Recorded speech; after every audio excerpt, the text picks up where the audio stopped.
¿Sabes lo que se siente cuando el hombre que promete amarte para toda la vida cae muerto en tus brazos mientras pronuncia sus votos matrimoniales? ¿Sabes lo que es pasar de novia radiante a viuda devastada en cuestión de segundos, frente a 200 invitados que no saben si consolarte o huir? Yo lo sé, y te voy a contar cómo esa tragedia que me destrozó el corazón se convirtió en el catalizador que me transformó en una de las mujeres más ricas del país. Esta es una de las historias más impactantes que hemos contado en este canal, donde el dolor más profundo se convierte en la fortuna más extraordinaria. Soy Adriana, y el 15 de marzo de 2019, a las 4:47 de la tarde, mi vida se partió en dos. En ese momento exacto, mientras mi prometido Eduardo pronunciaba las palabras «hasta que la muerte nos separe», su corazón se detuvo para siempre. Pero lo que nadie sabía, ni siquiera yo, era que esa muerte aparentemente prematura escondía secretos que cambiarían completamente mi destino. Eduardo y yo habíamos sido la pareja perfecta durante 5 años. Él era arquitecto, exitoso, ambicioso, el tipo de hombre que planificaba cada detalle de su vida con precisión matemática. Yo era diseñadora de interiores, trabajaba en proyectos residenciales de alta gama, y juntos habíamos construido una relación que todos envidiaban. Son la pareja dorada, nos decían nuestros amigos. Están hechos el uno para el otro. La propuesta de matrimonio había sido como un cuento de hadas. Eduardo había diseñado y construido secretamente una pequeña capilla en el jardín de la casa de mis padres, completa con vitrales que él mismo había creado, donde cada color representaba un momento especial de nuestra relación. Cuando me llevó allí una noche de diciembre y se arrodilló con un anillo que había diseñado específicamente para mí, pensé que era la mujer más afortunada del mundo. Pasamos los siguientes 4 meses planificando la boda perfecta. Eduardo, con su obsesión por los detalles, se involucró en cada aspecto. Las flores, la música, el menú, incluso el diseño de las invitaciones. «Solo nos casamos una vez, mi amor», me decía mientras revisaba por 10ª vez la disposición de las mesas. «Esto tiene que ser perfecto». Y yo lo amaba aún más por esa dedicación, por ese compromiso con hacer de nuestro día especial algo memorable. La mañana de la boda, Eduardo se levantó temprano para supervisar los últimos detalles en la iglesia. «No quiero que te preocupes por nada», me dijo mientras me daba un beso en la frente. «Hoy solo tienes que ser la novia más hermosa del mundo, que ya lo eres».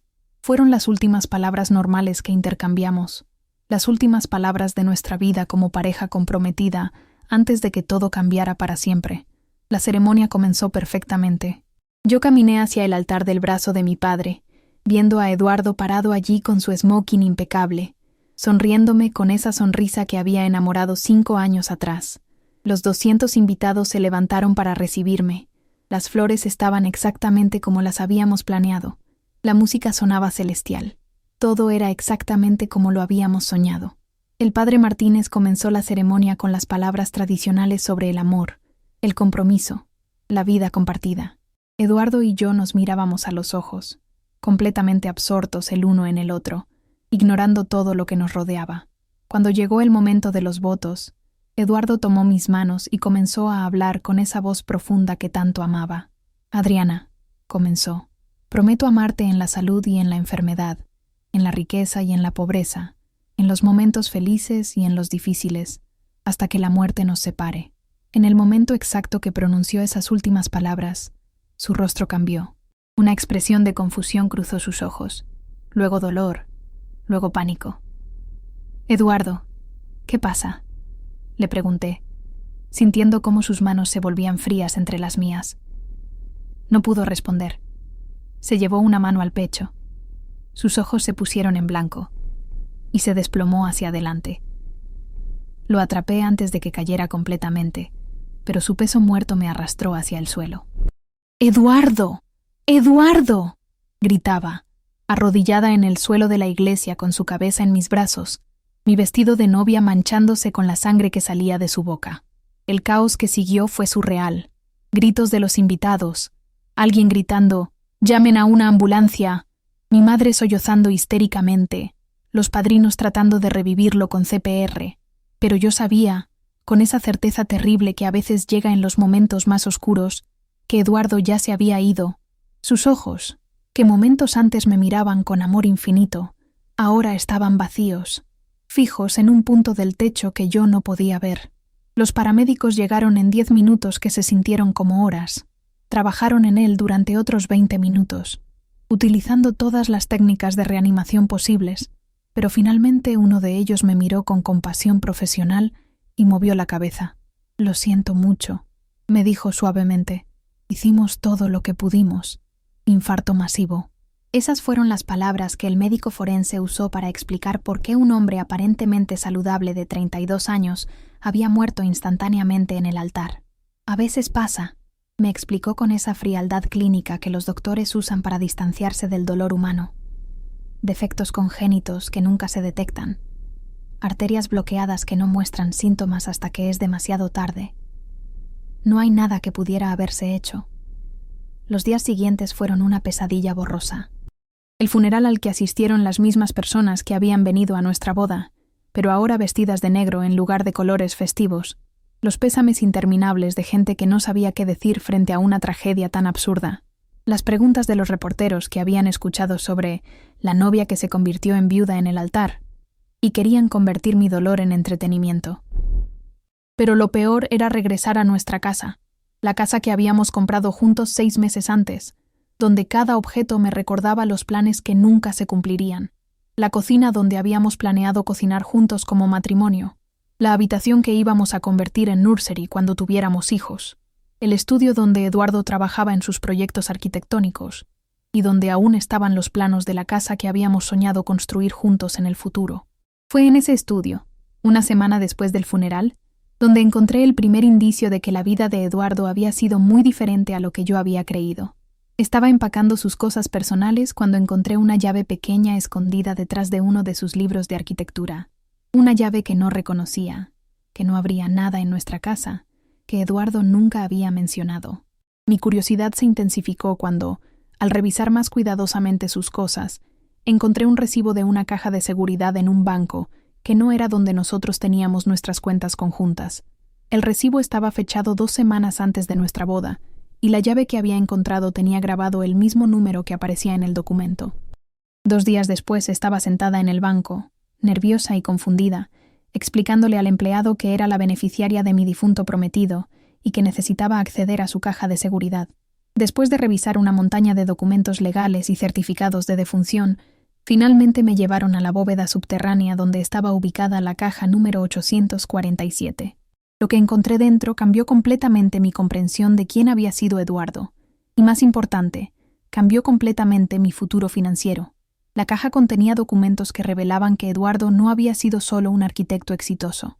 Había sido un inversionista secreto, un especulador inmobiliario y, aparentemente, un genio financiero que había estado construyendo un imperio económico completamente oculto.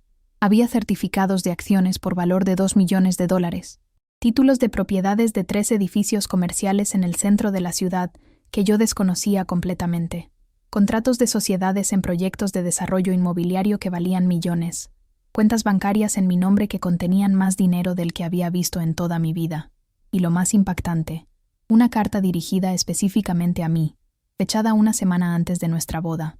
«Mi querida Adriana», comenzaba la carta con la letra familiar de Eduardo, «si estás leyendo esto, significa que algo me ha pasado y ya no estoy contigo. Sé que te vas a sorprender por todo lo que has encontrado aquí y sé que vas a preguntarte por qué nunca te conté sobre estas inversiones y estos proyectos». La carta continuaba explicando que Eduardo había comenzado a invertir en bienes raíces cuando tenía 25 años, utilizando su conocimiento de arquitectura para identificar propiedades con potencial que otros no veían. Había comprado edificios deteriorados en zonas que él sabía que se desarrollarían. Había invertido en proyectos de construcción antes de que fueran públicos. Había especulado con terrenos que eventualmente serían necesarios para expansiones urbanas. Todo esto, escribía en la carta, lo hice pensando en nuestro futuro juntos, en la familia que íbamos a formar, en la vida que íbamos a construir. Pero también lo mantuve en secreto porque quería sorprenderte después de la boda. Mi plan era llevarte a un viaje de luna de miel alrededor del mundo, y durante ese viaje, mostrarte todo lo que había construido para nosotros. La carta detallaba cada inversión, cada propiedad, cada sociedad. Eduardo había creado un portafolio diversificado que generaba ingresos pasivos de más de $50,000 mensuales. Había invertido en startups tecnológicas que ahora valían fortunas. Había comprado arte que se había apreciado exponencialmente. Había incluso invertido en criptomonedas cuando casi nadie sabía lo que eran. Pero lo más extraordinario era el final de la carta. Adriana, si algo me pasa antes de poder compartir todo esto contigo, quiero que sepas que cada peso que invertí, cada decisión que tomé, cada riesgo que calculé, lo hice pensando en ti. Este no es solo mi legado, es tu futuro. Úsalo sabiamente. Úsalo para ser feliz. Úsalo para vivir la vida extraordinaria que mereces. Salí del banco ese día en estado de shock.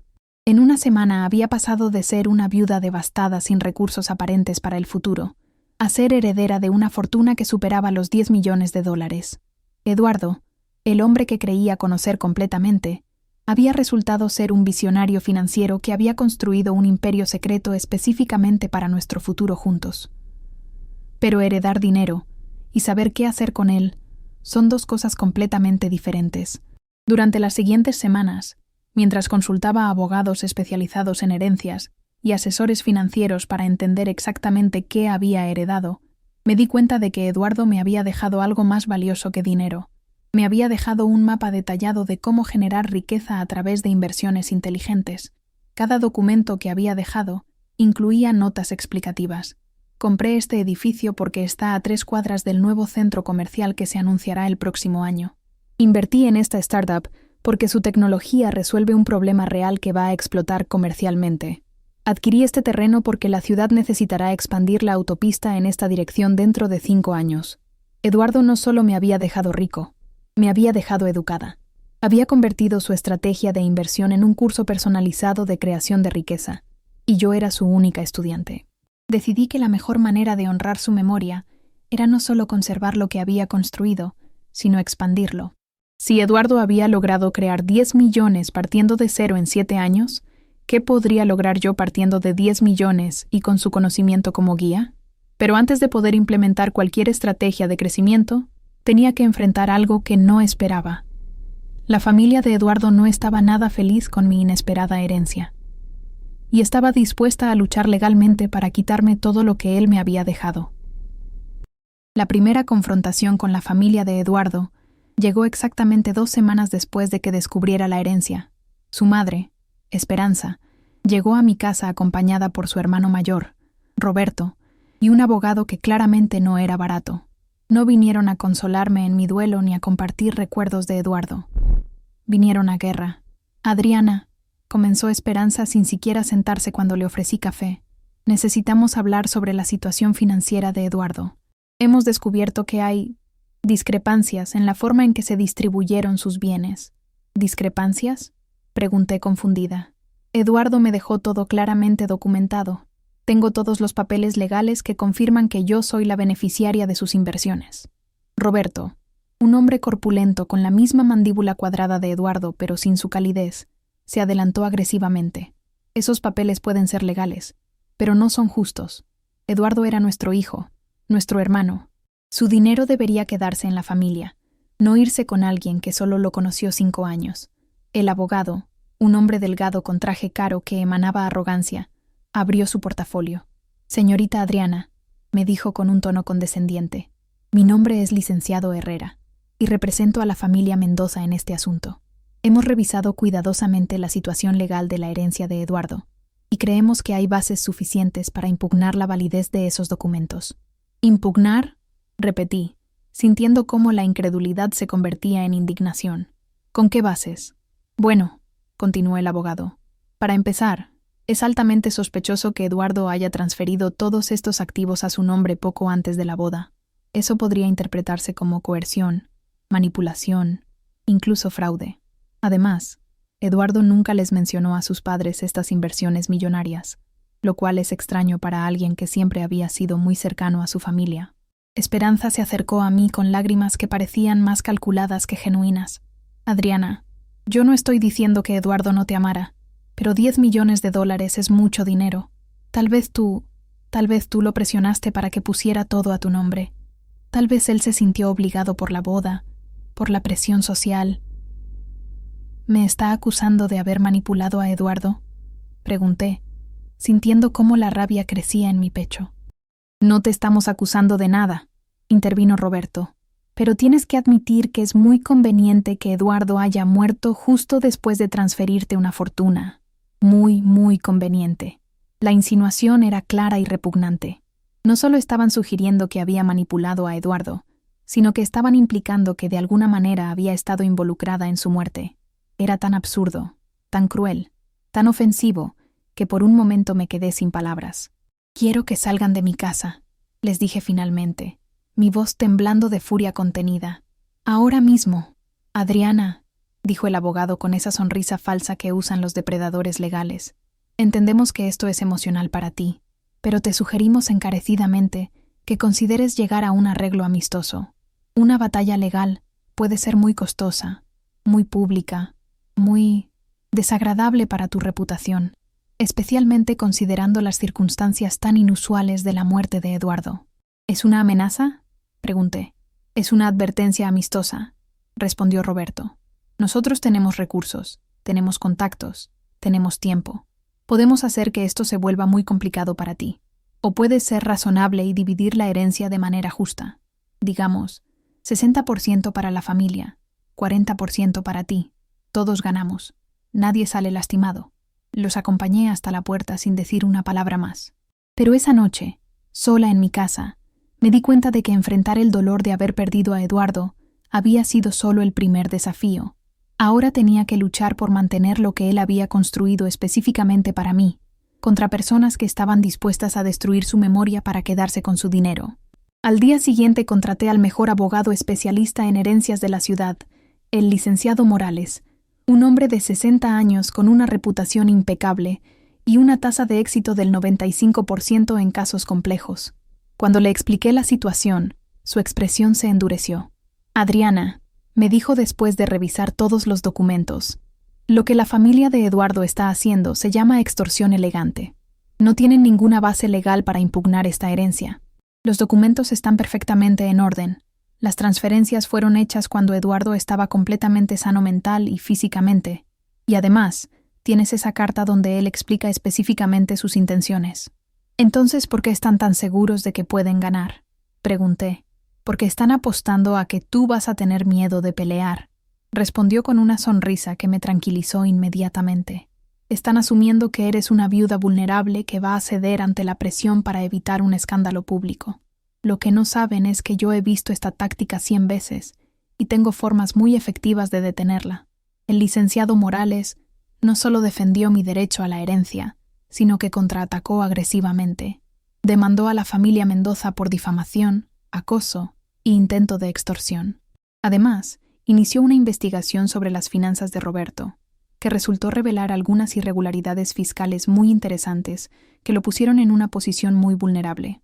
La batalla legal duró 8 meses, pero el resultado fue total y definitivo.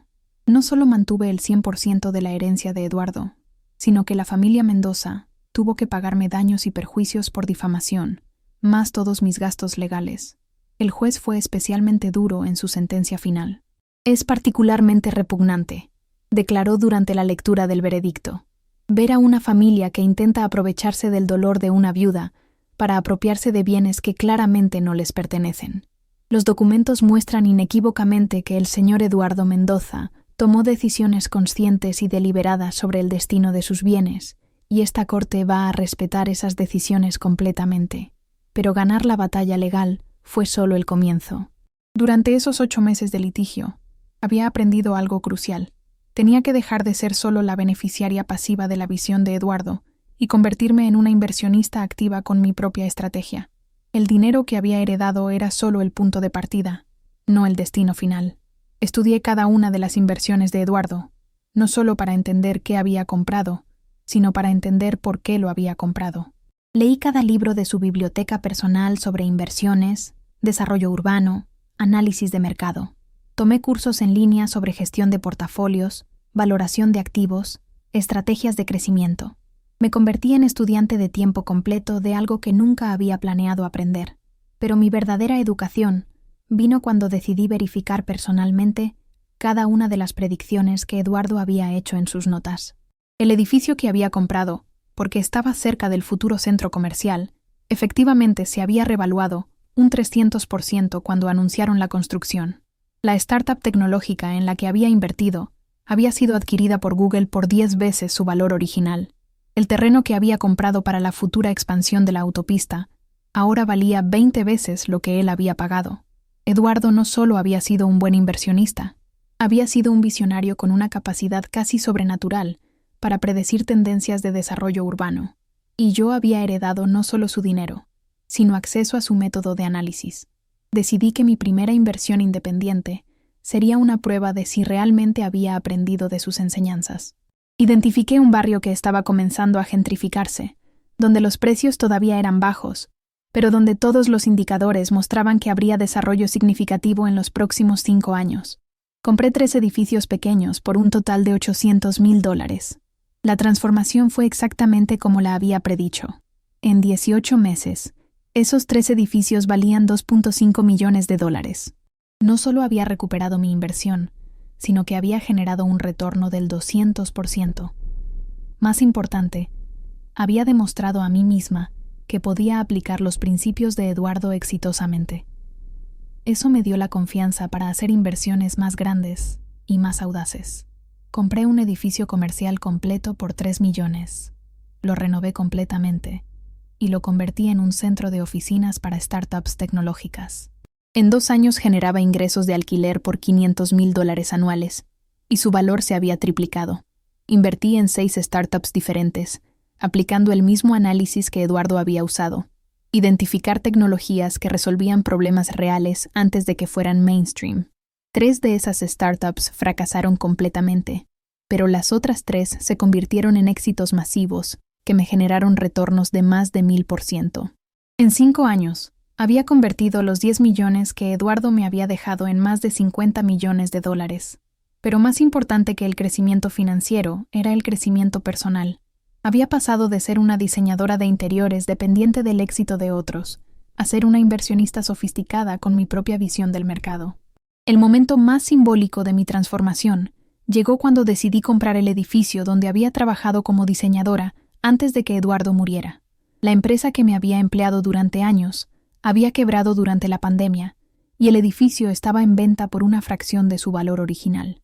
Lo compré, lo renové completamente y lo convertí en un centro de coworking especializado para mujeres emprendedoras. Le puse el nombre Centro Eduardo, no solo para honrar su memoria, sino para recordarme diariamente que todo lo que había logrado había sido posible porque él había creído en nuestro futuro juntos, incluso sabiendo que él mismo podría no estar allí para verlo. Pero mi proyecto más ambicioso estaba aún por venir, y requeriría no solo todo lo que había aprendido sobre inversiones, sino también enfrentar el dolor que aún cargaba por la muerte de Eduardo de una manera que nunca había imaginado posible.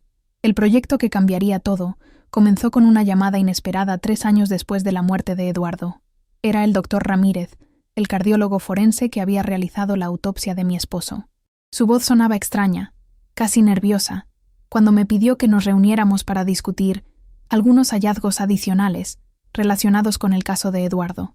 «Señora Adriana», me dijo cuando nos encontramos en su oficina, «he estado revisando el caso de su esposo como parte de un estudio que estamos realizando sobre muertes cardíacas súbitas en hombres jóvenes, y he encontrado algo que debería haber detectado antes». Mi corazón se aceleró. «¿Qué tipo de hallazgos?» «Eduardo no murió por causas naturales», dijo directamente, sin rodeos. Su muerte fue causada por una condición cardíaca congénita muy específica, llamada cardiomiopatía hipertrófica. Es una enfermedad que puede detectarse con exámenes especializados y, más importante, es completamente prevenible con el tratamiento adecuado. El mundo se detuvo a mi alrededor. ¿Está diciendo que Eduardo podría haber vivido? No solo eso, continuó el doctor Ramírez, claramente incómodo. Estoy diciendo que cualquier médico deportivo competente debería haber detectado esta condición durante un examen físico de rutina. La cardiomiopatía hipertrófica tiene señales muy claras: soplos cardíacos específicos, patrones de ECG característicos, síntomas como fatiga después de ejercicio intenso que Eduardo definitivamente experimentaba. Me quedé en silencio, procesando la información. Eduardo siempre se había quejado de cansancio después de hacer ejercicio, pero ambos lo atribuíamos a su rutina de trabajo intensa. Nunca había ido a un cardiólogo especialista. Nunca se había hecho los exámenes adecuados. ¿Por qué me está contando esto ahora?, pregunté finalmente. Porque he descubierto que la muerte de Eduardo no es un caso aislado, respondió, su voz cargada de culpa profesional.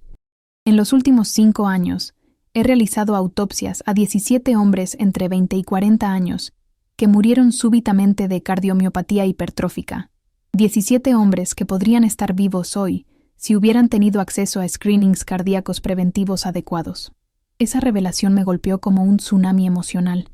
Durante 3 años había aceptado que la muerte de Eduardo había sido una tragedia inevitable, un capricho cruel del destino. Descubrir que había sido prevenible, que existía tecnología médica que podría haberlo salvado, convirtió mi dolor en algo completamente diferente. Indignación pura. ¿Qué se puede hacer?, pregunté, aunque ya sabía que nada podría traer de vuelta a Eduardo. Médicamente, nada para los que ya murieron, respondió el doctor Ramírez. Pero para los vivos, todo.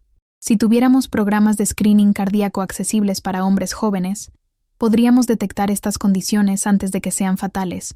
El problema es que los exámenes especializados son caros, no están cubiertos por seguros básicos, y la mayoría de la gente no sabe que los necesita hasta que es demasiado tarde. Salí de esa oficina con una misión que se había cristalizado completamente. Iba a usar la fortuna que había construido sobre el legado de Eduardo para asegurarme de que ninguna otra mujer perdiera al amor de su vida por una condición médica completamente prevenible. Pasé los siguientes 6 meses investigando todo sobre cardiomiopatía hipertrófica, programas de screening preventivo y tecnología de diagnóstico cardíaco. Descubrí que los exámenes necesarios para detectar esta condición costaban entre $500 y $1,000 por persona, pero que detectar la enfermedad temprano podía salvar vidas con tratamientos que costaban una fracción de eso. También descubrí algo que me enfureció aún más. Las compañías de seguros rutinariamente negaban cobertura para estos exámenes preventivos en personas asintomáticas, considerándolos innecesarios hasta que hubiera evidencia de problema cardíaco. Era un sistema perverso que esperaba a que la gente se enfermara antes de ayudarla a no morir. Decidí que mi próxima inversión no sería en bienes raíces o startups tecnológicas, sino en salvar vidas. Creé la Fundación Eduardo Mendoza para Prevención Cardíaca, con una dotación inicial de $15 millones de mi fortuna personal. El objetivo era simple pero revolucionario: ofrecer screenings cardíacos preventivos completamente gratuitos para hombres entre 20 y 40 años, especialmente aquellos que no tenían recursos para pagarlos privadamente o cuyas aseguradoras se negaban a cubrirlos. Pero no quería crear solo otra organización benéfica tradicional que dependiera de donaciones para sobrevivir. Quería crear algo sostenible, algo que pudiera crecer y expandirse usando principios empresariales sólidos. Así que estructuré la fundación como una empresa social híbrida. La fundación operaría clínicas de screening cardíaco en centros comerciales y áreas de alto tráfico, ofreciendo exámenes gratuitos financiados por la dotación inicial. Pero también ofrecería servicios médicos complementarios con costo, como consultas de nutrición deportiva, planes de ejercicio personalizados y seguimiento médico premium para quienes quisieran y pudieran pagar por servicios adicionales. Las ganancias de los servicios pagados se reinvertirían completamente en expandir los servicios gratuitos. Era un modelo que podría eventualmente volverse autosostenible mientras seguía cumpliendo su misión social primaria. La primera clínica abrió en el centro comercial más grande de la ciudad, en un espacio que yo misma había diseñado para ser acogedor y no intimidante. Nada de batas blancas o ambientes hospitalarios que pudieran alejar a hombres jóvenes que típicamente evitan ir al médico. Era un espacio moderno, cómodo, que parecía más un spa que una clínica médica. Los resultados fueron extraordinarios desde el primer día. En el primer mes, examinamos a 300 personas. Detectamos cardiomiopatía hipertrófica en 12 de ellos. 12 hombres que ahora sabían que tenían una condición potencialmente fatal y que podían tratarla antes de que los matara. Uno de esos hombres era Javier, un ingeniero de 31 años que había venido al screening porque su novia lo había obligado después de leer sobre la fundación en redes sociales. «Señora Adriana», me dijo cuando lo llamé personalmente para explicarle los resultados, «usted acaba de salvarme la vida. literalmente. El doctor me dijo que probablemente habría muerto en los próximos 2 años si no hubiera detectado esto. Historias como la de Javier se multiplicaron rápidamente. En 6 meses, habíamos examinado a más de 2,000 hombres y detectado condiciones cardíacas prevenibles en casi el 5% de ellos. Pero más importante, la noticia sobre la fundación se había extendido viralmente en redes sociales. Hombres jóvenes que nunca habrían considerado hacerse un examen cardíaco llegaban porque sus novias, esposas o madres habían escuchado sobre nosotros. Empresas comenzaron a contactarnos para ofrecer screenings como beneficio para sus empleados. Incluso algunas aseguradoras progresistas empezaron a cubrir nuestros exámenes después de ver nuestros datos sobre detección temprana. En 2 años, la Fundación Eduardo Mendoza había expandido a 5 ubicaciones, había examinado a más de 10,000 hombres y había detectado condiciones cardíacas potencialmente fatales en más de 500 de ellos. Pero el impacto real se medía en las vidas salvadas. Al menos 40 hombres que, según proyecciones médicas, habrían muerto súbitamente sin tratamiento, ahora estaban vivos y saludables. El reconocimiento llegó de todas partes. La Organización Mundial de la Salud citó nuestro modelo como ejemplo de innovación en salud preventiva. 3 países latinoamericanos me invitaron para replicar el programa. Las Naciones Unidas me nombraron embajadora de buena voluntad para salud cardiovascular preventiva, pero el reconocimiento que más me importó llegó de una fuente completamente inesperada. Era una carta de esperanza. La madre de Eduardo, la misma mujer que había intentado quitarme la herencia años atrás. Adriana, escribía, he seguido el trabajo de tu fundación y quiero pedirte perdón. Perdón por haber intentado quitarte lo que Eduardo claramente quería que tuvieras. Perdón por haber cuestionado tus intenciones, pero sobre todo, perdón por no haber entendido que Eduardo no solo te dejó dinero, te dejó la oportunidad de honrar su memoria de la manera más hermosa posible. Ayer llevé a mi nieto Roberto Jr. a hacerse un screening en tu clínica, continuaba la carta. Tiene la misma edad que Eduardo cuando murió, y por primera vez desde la muerte de mi hijo, pude dormir tranquila sabiendo que si hay algún problema con su corazón, ahora lo vamos a detectar a tiempo. Eso no me devuelve a Eduardo, pero me da paz saber que otros Eduardos van a vivir gracias a lo que tú has creado. Esa carta me hizo llorar más que cualquier otra cosa desde la muerte de Eduardo. No lágrimas de dolor, sino lágrimas de realización. Había transformado la tragedia más grande de mi vida en el propósito más significativo que jamás podría haber imaginado. Hoy, 7 años después de quedarme viuda en el altar, mi patrimonio personal supera los $100 millones. Pero esa no es la cifra de la que me siento más orgullosa. Me siento orgullosa de los 800 hombres que están vivos hoy, porque la Fundación Eduardo Mendoza detectó sus condiciones cardíacas a tiempo. Me siento orgullosa de las 17 clínicas que operamos en 8 países. Me siento orgullosa de haber convertido mi dolor más profundo en esperanza para miles de familias. La muerte de Eduardo en nuestro altar no fue el final de nuestra historia de amor. Fue el comienzo de un legado que nos conecta para siempre. Un legado que salva vidas y que convierte la tragedia en triunfo, cada día que alguien recibe un diagnóstico temprano que le permite vivir. Eduardo me enseñó que el amor verdadero no termina con la muerte, se transforma en acción. Y yo aprendí que la riqueza más grande no es la que acumulas para ti mismo, sino la que usas para asegurar que otros no sufran las pérdidas que tú has sufrido.